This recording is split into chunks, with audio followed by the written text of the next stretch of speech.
General election 2024 જબરજસ્ત marketing. આ વખતે પહેલી વખત કોંગ્રેસી અને ઇન્ડી ગઠબંધન દ્વારા એટલી જબરજસ્ત માર્કેટિંગ થઈ રહી છે કે જેમાં ઘણા બધા લોકો આવી ગયા છે. સમાચાર એવા કહે છે કે ભાજપે અયોધ્યા બેઠક ગુમાવી એટલે અંદરો અંદર એકબીજાની અંદર એ કોંગ્રેસના હિન્દુ હોય કે ભાજપના હિન્દુ હોય કે અન્ય હિન્દુઓ એકબીજાની અંદર ઝઘડાઈ માટે આ નવા તરકટ ઊભા કર્યા છે કે ભાજપે અયોધ્યાની બેઠક ગુમાવી.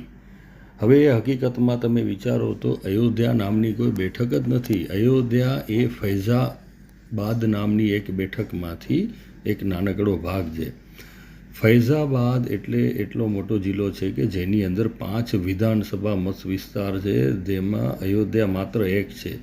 અયોધ્યા વિધાનસભા ક્ષેત્રમાં બીજેપીને લીડ જ મળી છે, જ્યારે બાકીની 4માં સપા એટલે કે સમાજવાદી પાર્ટી કરતાં ઓછા મત મળ્યા છે.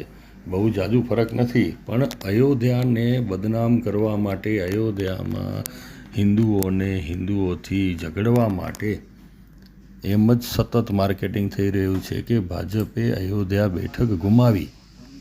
હવે આવી કથા રચવાથી શું એ લોકોને ફાયદો થાય એ સમજો. એવી કથા રચવાથી ફાયદો એ થયો કે આપણામાંથી ઘણા બધા લોકો અયોધ્યાના હિન્દુઓને આડાઅવડા શબ્દો કહેવા માંડ્યા, ગાળો દેવા માંડ્યા કે ભાઈ જેણે અયોધ્યામાં એટલું મોટું કામ કર્યું એને જ અયોધ્યાવાસીઓએ જીતાવ્યો નહીં. આ એક બહુ જ મોટી કથા હતી, જેમાં ઘણા બધા લોકો આવી ગયા. ઘણા લોકોએ તો અયોધ્યા જવાની ટિકિટ કેન્સલ કરી અને ઘણા એવા મેસેજ એ લોકોએ ફેરવ્યા.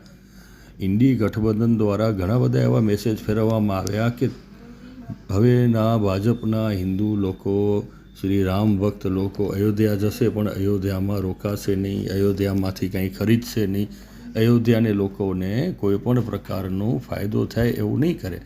હવે જો તમે અયોધ્યાની સીટ વિશેની આવી વાતમાં આવી જાઓ તો વિચારો, બીજું તો એ લોકો કેટલી બધી સીટ ને કેટલી બધી એવી અફવાઓ ફેલાવતા હશે.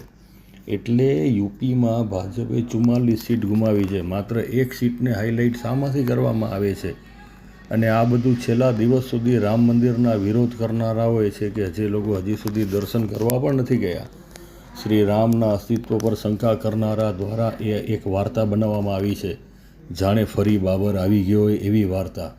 હવે જ્યારે આપણે કહીએ છીએ કે ભાજપ ફૈઝાબાદમાં હારી ગયો છે, તે ગાઝીપુરમાં હારી ગયો, બારામુલ્લામાં હારી ગયો, હૈદરાબાદમાં હારી ગયો, મુર્શિદાબાદમાં હારી ગયો, આ બધામાં ભાજપ હારી ગયો. એનો મતલબ શું થયું?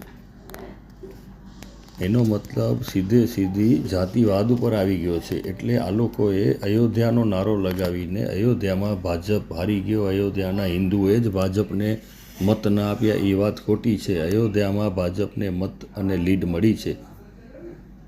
પરંતુ જ્યારે એવું કહેવામાં આવે છે કે ભાજપે અયોધ્યા ગુમાવી, ત્યારે એનો સંદેશ અલગ જાય છે. અયોધ્યા શ્રી રામ સાથે જોડાયેલી છે, તે હિન્દુ જાગૃતિ સાથે સંકળાયેલી છે. અયોધ્યા શબ્દ સાંભળતા જ અનેક લોકોની લાગણી બહાર આવે છે. એટલે આ બધી સોશિયલ મીડિયા આ વખતે ઇન્ડી ગઠબંધન દ્વારા જબરજસ્ત માર્કેટિંગ કરવામાં આવી રહ્યો છે, જેથી આપણે બધાને સમજવું રહ્યું. જય હિન્દ, ભારત માતા કી જય, જય શ્રી રામ.